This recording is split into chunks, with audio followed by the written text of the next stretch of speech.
I saw recently that you've been on Twitter too now. You weren't on there before. What made you make that decision to jump onto that platform?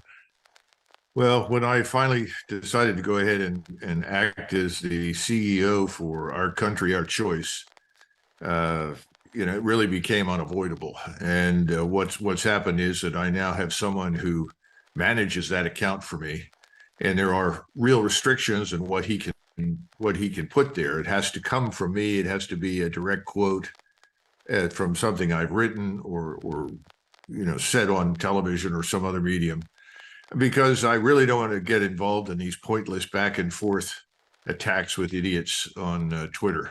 Yeah, And as a general rule, you know me, I hate social media. yeah. I really despise it. But it's unavoidable. If you don't make use of it, you can't get the message out, which is really what we're interested in. Yeah. Well, could you tell me a little bit about Our Country, Our Choice, or is that something that's under wraps still? No, no, it's just that we're at the beginning Yeah. and we've had an overwhelming response. Hmm. We're up to about 10,000 people who want to be members. And we didn't expect it. We thought this would take a little longer to get started because we're not really firing on all cylinders. We're going to be located in Orlando, where we're trying to set up a headquarters and we're still hiring people. We have a lot of talented people. We got a lot of people that want to work with us and for us, and we're deeply grateful for it.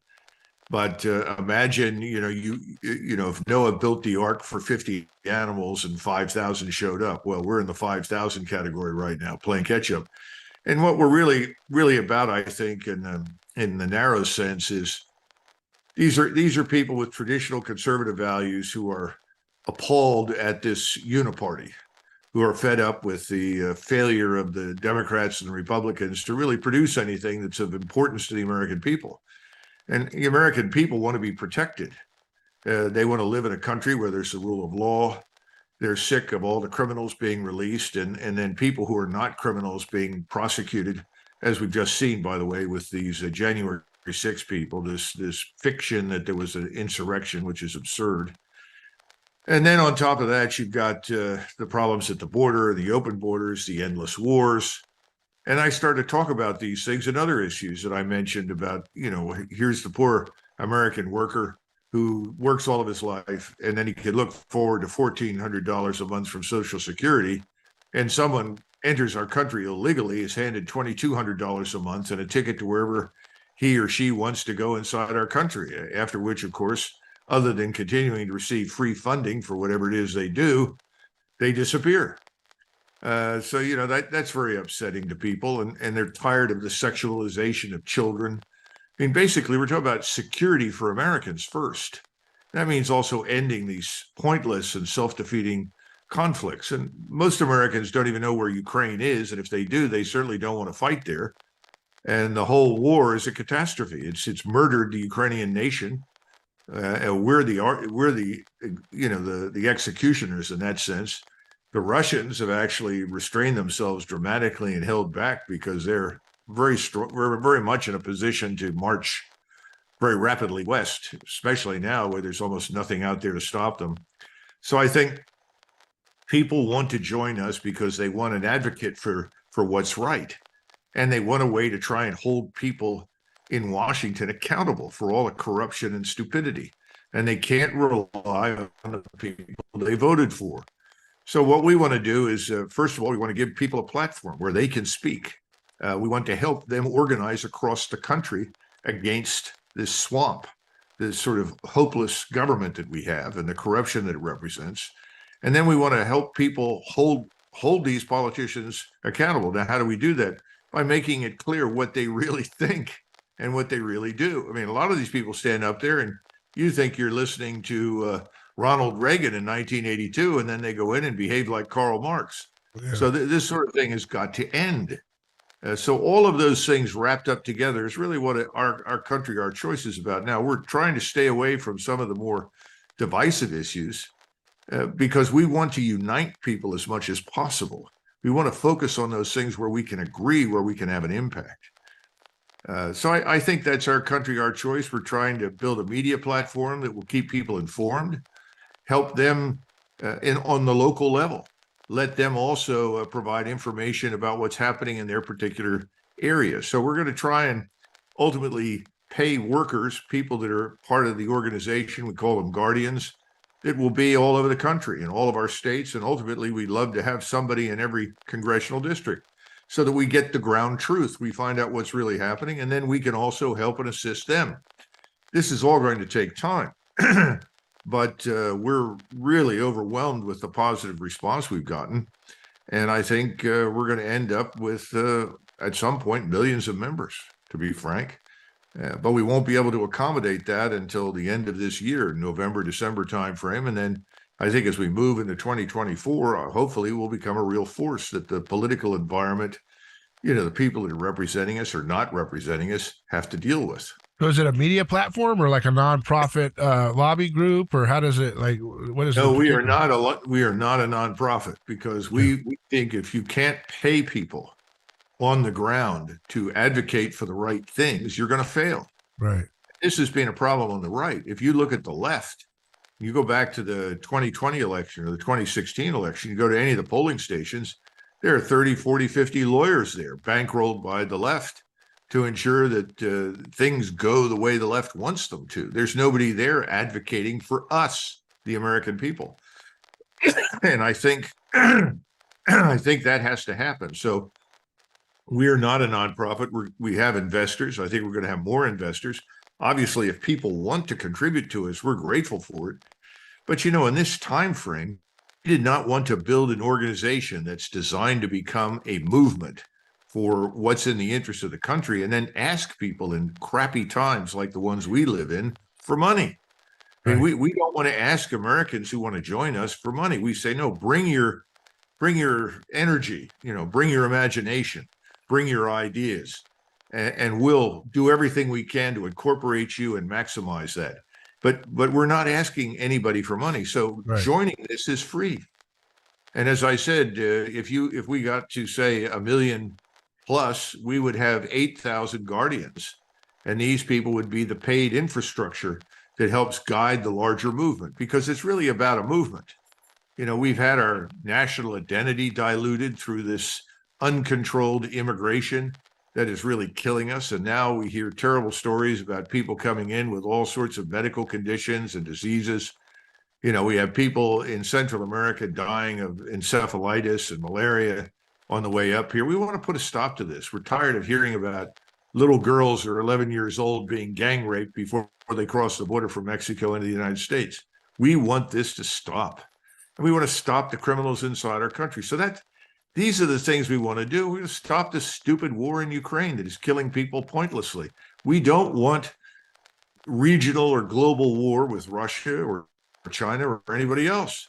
We think we can cope with these things, but we got to build prosperity too. We got to get back to the economy, secure our country, and build it up. These are the things that I think most Americans can agree upon. Do you think your military background helps you in organizing this structure you're building? You call them guardians? Well, maybe, but look, this is way beyond the military. And remember, we're not recruiting soldiers. We're just asking citizens to come on board and work with us. That's a different kettle of fish. So we're not issuing any commands. What we're doing is we're saying, task number 1, build membership. Task number 2, let's organize ourselves into groups that are focused on specific issues that we care about, like the ones I've been discussing. And then 3, once we've done those kinds of things, we need to build the larger infrastructure of the country with the guardians and so forth. So this is a process that's going to take some time. We've got to ramp up, and we're going to do that as quickly as possible. But I'm not saying it's easy, and I want everybody to understand that we're not trying to recruit a group for a revolution. If we're going to have a revolution, we would like it to be democratic and peaceful. We're not interested in any fringe groups that think they're going to change Washington overnight by marching in. That's nonsense. We understand this is a battle that's going to take months, maybe in some cases years. We're prepared to fight it, but it's not about arming anybody or involving in violence. We're all disgusted with the violence that we saw in 2020. Yeah. We want the rule of law enforced. Enforce the damn laws. Back the police. Do whatever is required in these big cities to get control of things again. And that's not happening. And that's what we believe in. Now, some folks have suggested for years, though, besides Trump, Tucker Carlson, it's just basically you who are national known figures who are for a realistic foreign policy. And some have used that to say, Colonel McGregor, would you ever be interested in political office down the road or at some point? And the answer is I am not interested in running for office. I Yeah. have experience with that.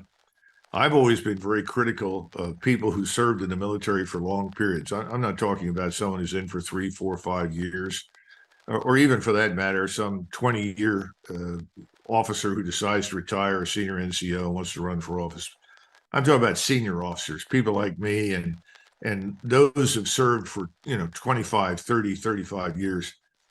In theory, we're professional soldiers, and I don't see us as ideally suited, to govern the country by any means. I am very interested in the sad state of our military, and I would like to see the military fundamentally stripped down, rebuilt, reoriented, and moved in new directions.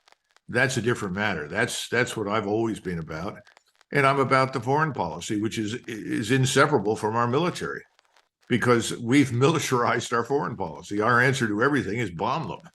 Yeah. We bully everybody all the time. We bully them with our financial system. We sanction people, and then we invade them. This has got to end.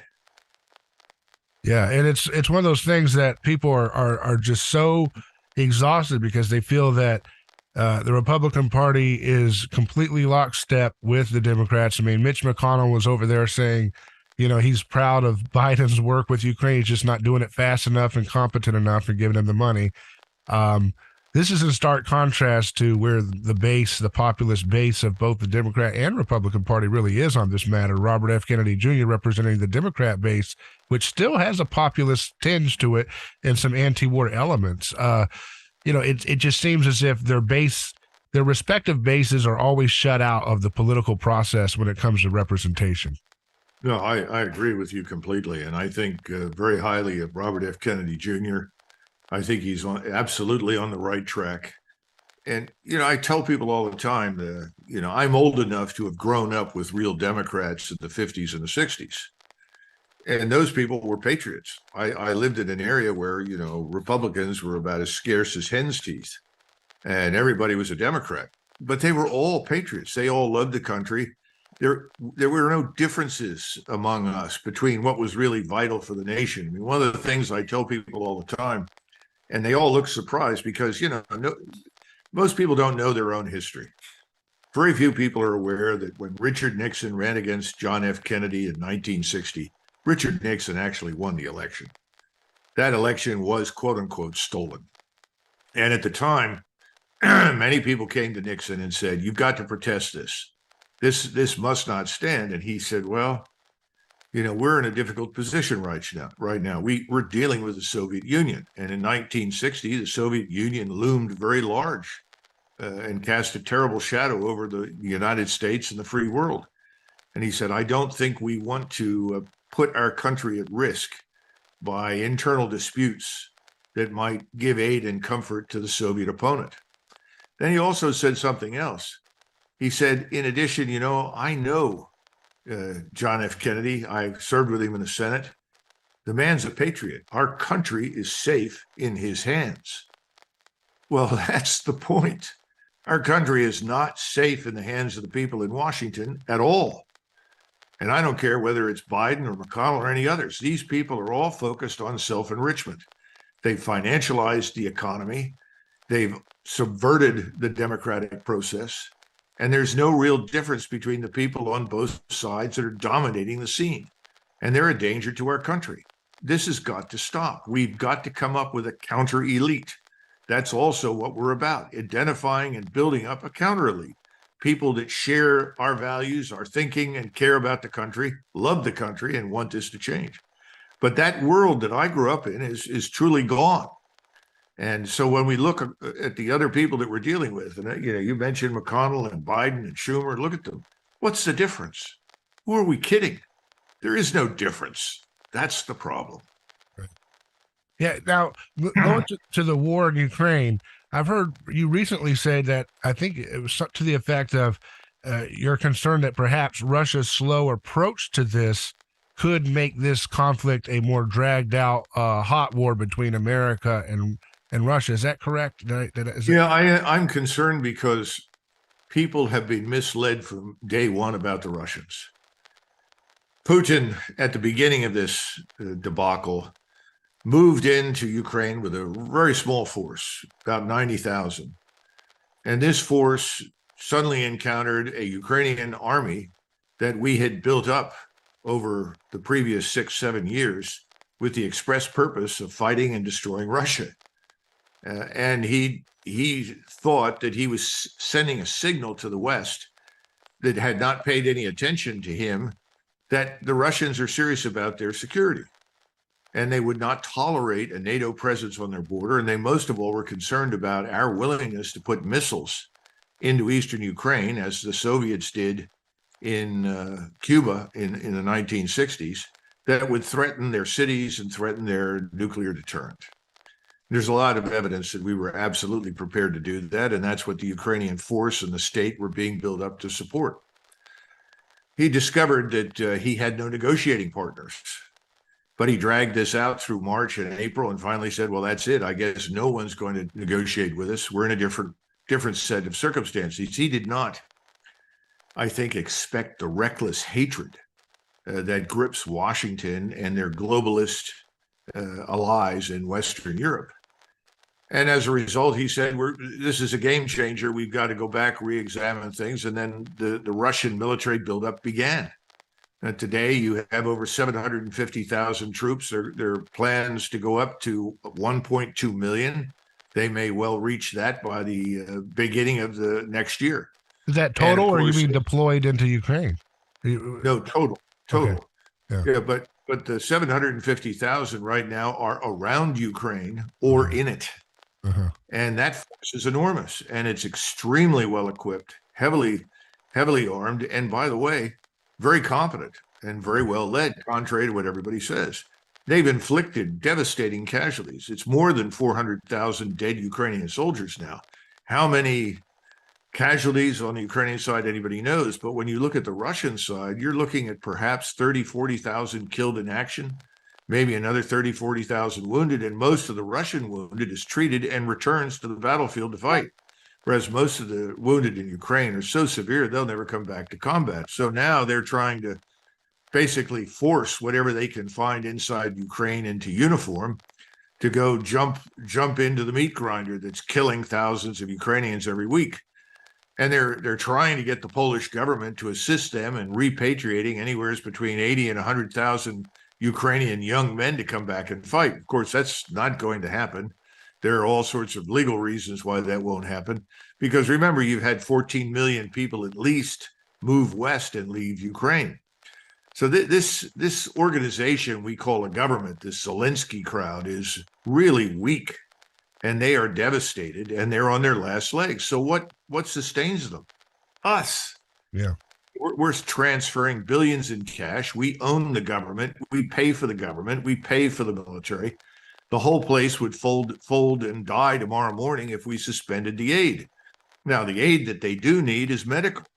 The aid they need is humanitarian. They don't need any military aid. This needs to stop.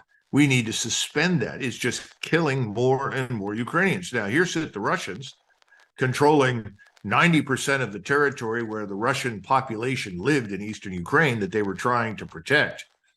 So they've got that, and they've been sitting on it, defending it. And I think there's a lot of frustration in the senior ranks of the Russian military, because I think the Russian military has been saying for months now, let's attack and get this over with.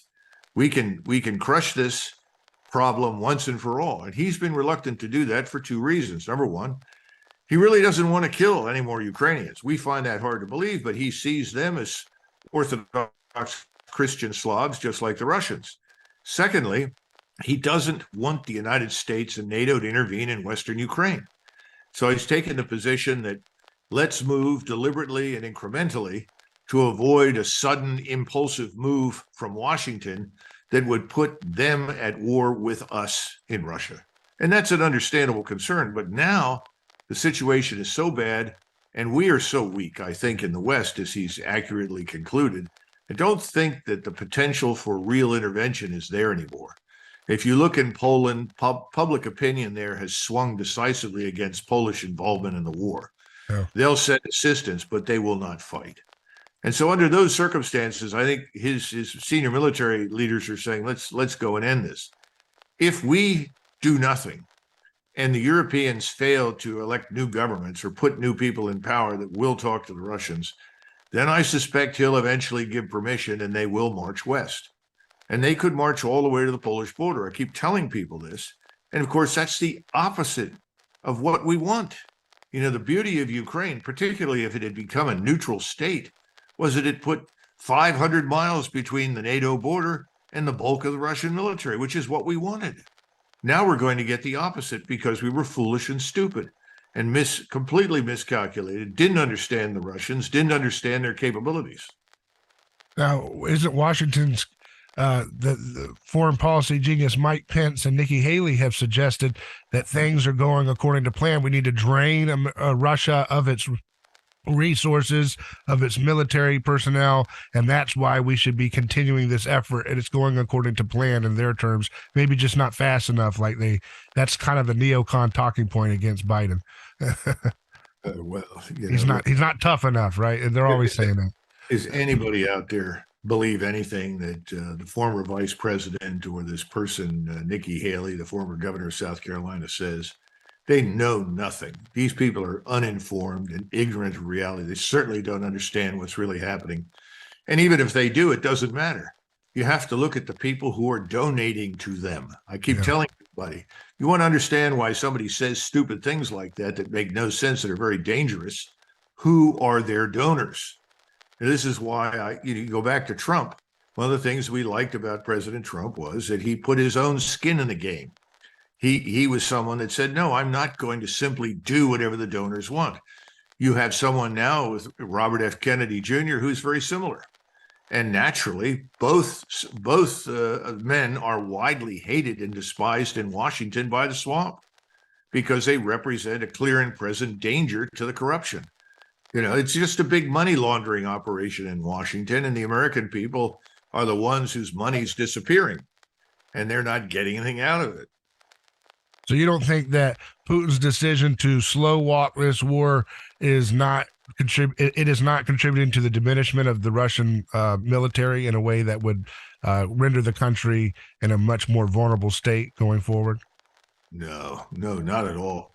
Russian society is incredibly cohesive and very strong, and the backing that Putin has is phenomenal. And the military establishment is excellent, as I've told people repeatedly. You have to have been there in the 1980s, as I was, and seen the deterioration in the Soviet armed forces that then completely collapsed in the 90s.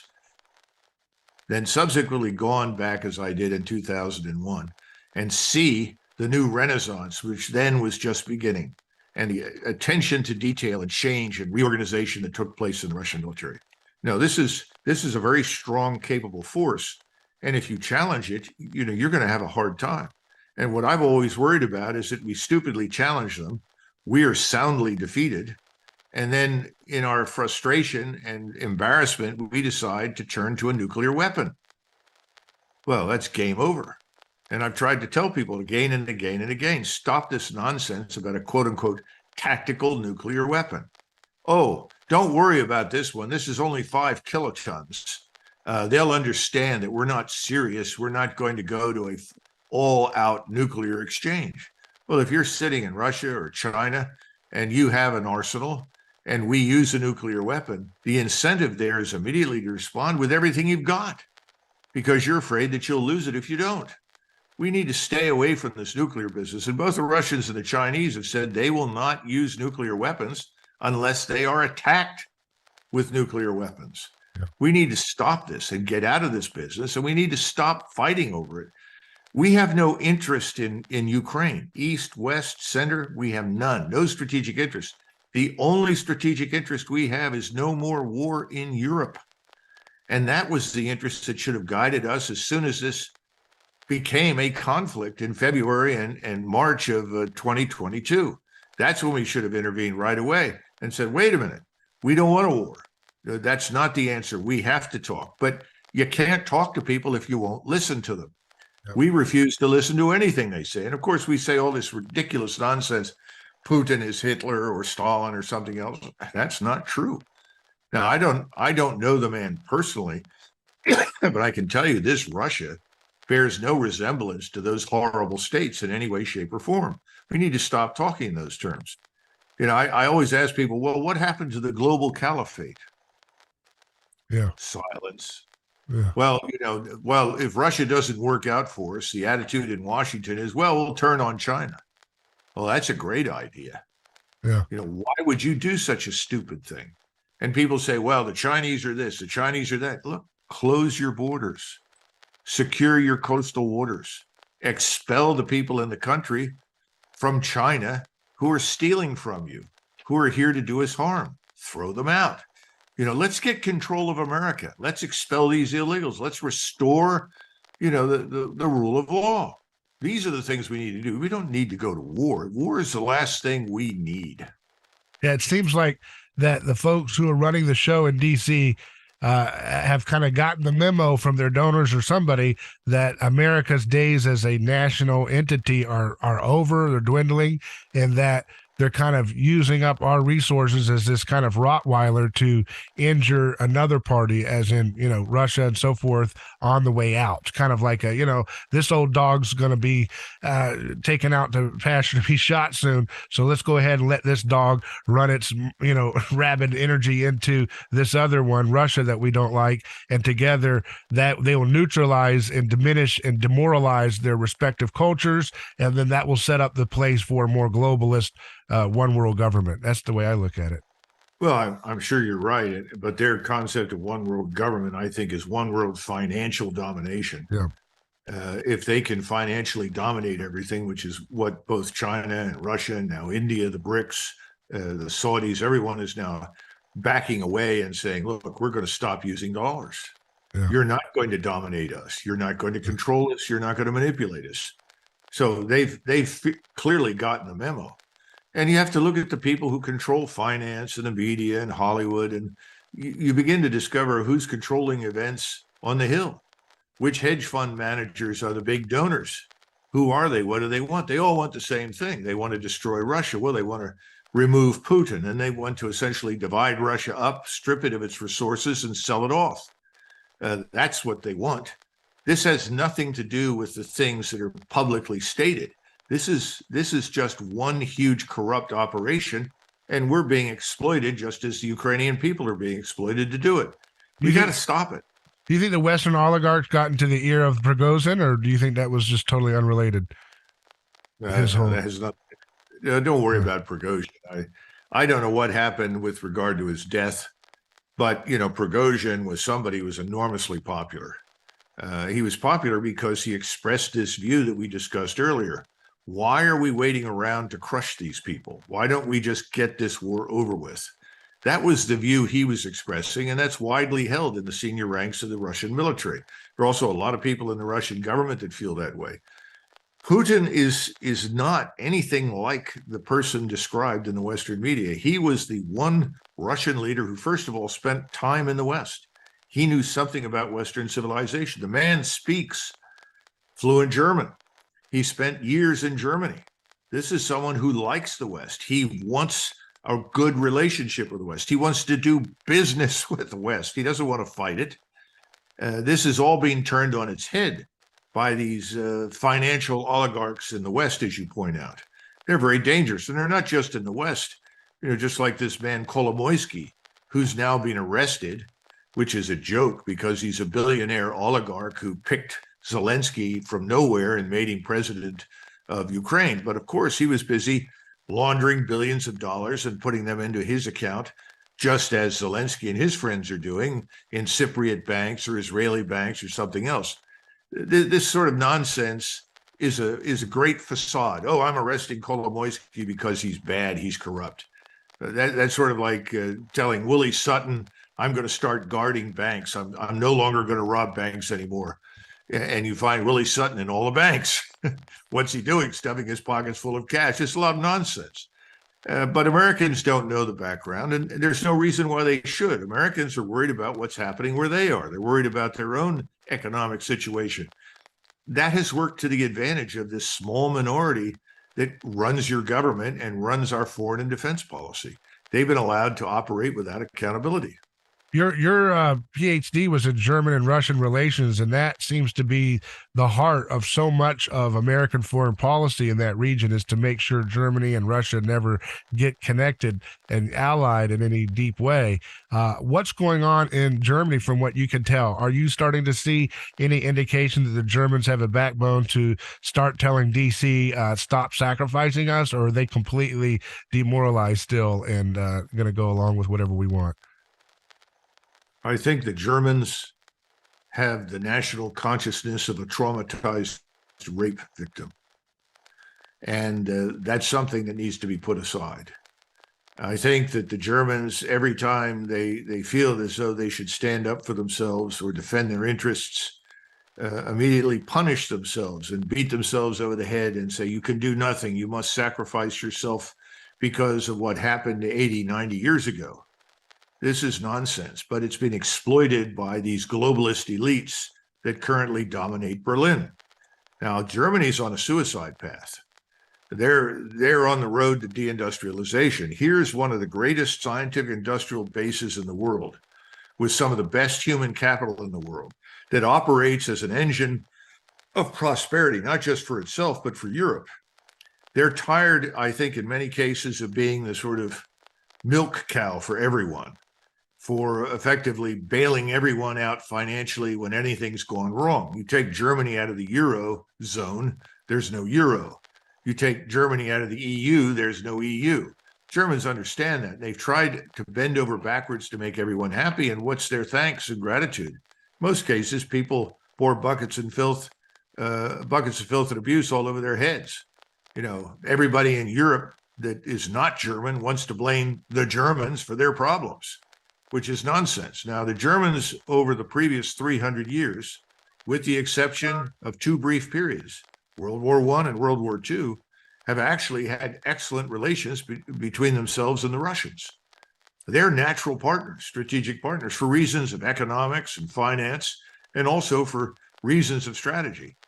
We went ahead, and it appears that I think Seymour Hersh is right. And I think he's, I haven't seen the data, so I can't say with 100% certainty, but I think Seymour Hersh is effectively correct when he talks about how the Nord Stream 2 was destroyed. And Germans are beginning to say, well, if this is true and Seymour Hersh is right, why would our closest ally, the Americans, with whom we've had good relations ever since the end of the Second World War, really, why would they do this to us? And Germans are now beginning to ask whether or not they're really a sovereign country. And there's a lot of evidence that the Germans continue to behave as a vassal state of Greater America. This is not going to last, David. It's going to blow up on our faces. It's going to blow up in the faces of the people in Berlin, but not until things get worse. And here's a big message for everybody. It's going to get a lot worse in Germany.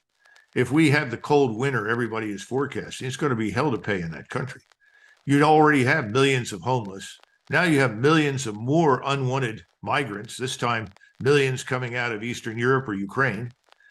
Add those to the millions of Muslim migrants that were never asked for and never wanted, but Germany stolidly agreed to take them in because everyone was afraid of being called a Nazi if they didn't.